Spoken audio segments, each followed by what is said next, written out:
Hi, this is Lauren Cheek from Lornicopia, and I'm writing this story that I'm going to release on YouTube, and I'm going to illustrate it myself. So I thought what would be interesting for my friends, because some of my friends are modeling for me for the illustrations, would be to show them the process of how it happens. So I'm writing a short story. It's going to be set in Romania. Romania is kind of isolated to a large degree from the rest of the world, has been for a while because of communism and just because of where they are in the world, and they have their own interesting customs, which I'm going to elaborate on. But as you know, Romania is the birthplace of the vampire, or the vampire myth as we know it today. So they also have myths about what they call Zana, which are goddesses or spirits, kind of like fairies, but they're a little more ambiguous, and they can be good or they can be bad. So that's the crux of my story. I released a little short part of it on my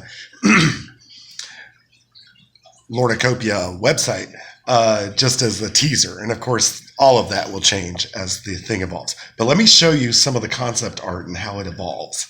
All right, so what I'm going to start with is I'm going to start with the main character, who is the main Zana.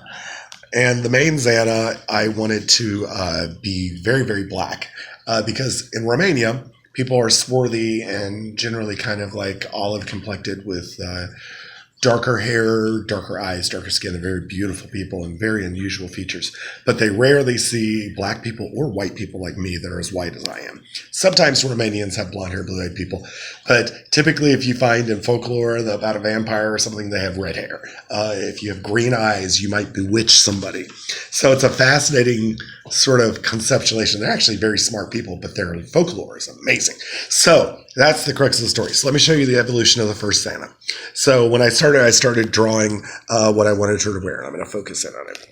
So in the first scene, she's going to come in and meet the main character, and this is what she's going to be dressed in. And of course, this is not terribly fancy because I'm just trying to get an idea down. But you'll see how the art gets more sophisticated as I hone in on it. This was just a close-up, kind of a conceptualization of her face, not without really looking at a human being. This is just me doodling to come up with an idea of what I want her dress to be like, because she'll be dressed in a robe because it's going to be in the middle of winter in Romania. It'll be very cold. Then this was more like what I wanted her face to look like. This is still kind of a doodle. Then this is just concept art for hair because she'll have several different hairstyles. Dress concepts she might possibly show up in at different scenes.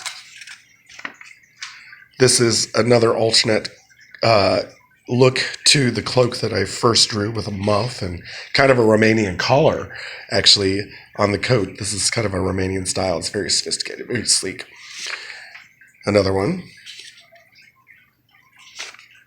Then, just that and the muff. And then this is the face that I decided is going to be my face of Zana. And as you see, I put a lot more detail into the drawing. It's all, this is still not a final draft, but this is me getting the idea of the woman's face. I used a combination of the faces of two models that are modeling these days, and I hope they don't mind, because most people that I'm using are actually friends of mine.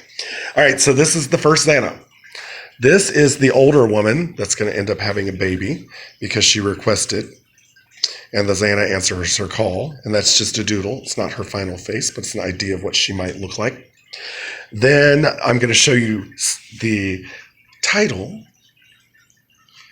and it's by Lornica Cicescu, which would be my name in Romanian.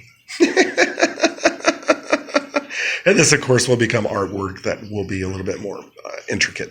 But this is just my idea of the opening of the book or the title, which will be an audio book online.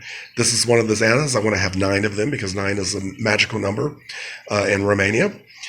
And I have one that's going to be kind of Middle Eastern, another one that's going to represent Native America, one that will represent Ireland and, that part of the world. Then I have others, and I'll show you, for example, how the art gets more sophisticated. This is my idea for the Asian Zana. And then my friend Rosalia Davis, who's Asian, was nice enough to let me use her image in the book. So she will be the face of my Asian Santa in various different poses, various different stylized outfits, some of them Romanian, some of them Asian. Then I have a kind of Indian Xana. Then I want somebody from like the far north, like from the Slavic countries, who will be like Russian or something of that sort. And then this is concept art, potentially for the same Xana, but maybe a different one. I haven't decided on all of my Xanas yet and where they're going to come from. Also, another character that's going to be in the book, or the audio book, or the story online, is who I call the Handsome Man. Now, this is my first kind of one of my preliminary sketches of him, just to get an idea of what he looked like. What I really liked about him is he has a Romanian nose, and this is not very accurate. This is just me doodling it out and not really putting much effort into it. But this is really what he looks like. So you can see from there to here, not as much realism. But this is a lot more realistic. The nose, the face, the chin, the expression on his face, his lips, his eyes, the chin, everything about him. This is actually a real shepherd from Romania that I saw on a video. And he struck me as so much like Romanians that I've seen, and such a handsome example of their unusual features with the different nose and stuff. That I thought he had to be my model for the handsome man, who is somebody that I'm going to incorporate in the story. And the handsome man is also a folklore tale from Romania, a guy that just disappears and reappears, and he's sort of like a god, but he, seems like a normal human being. In the first scene, when the Xana shows up, she's going to come in her sleigh, and she's going to be drawn by a zebra because she's going to be from Africa. And I'm going to incorporate different animals in different ways. It's very magical, so I can do whatever I want. So she's going to come in on a sleigh on a zebra. So these are kind of my concept sleighs, different perspectives, how I want the horse to come in and how I want it to see. And then I'm like, do I want it to be a single sled for a single person? Do I want it to be a sled with more room for other people? And I might make it a sled with more room for other people. It's not really that important to the story right now, but if I'm illustrating it, I would like to have it in there. And also, the reason why there are 9 Xanas is there's going to be 9 pillars of the world that I'm incorporating from Romanian folklore. And the pillars of the world will actually be pillars from different parts of the world.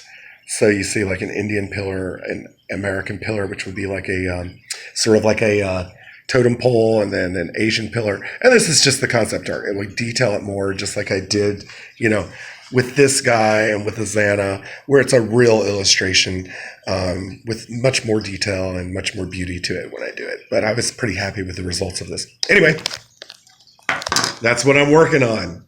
Who knows when it'll be done? But, I'm shooting for Christmas.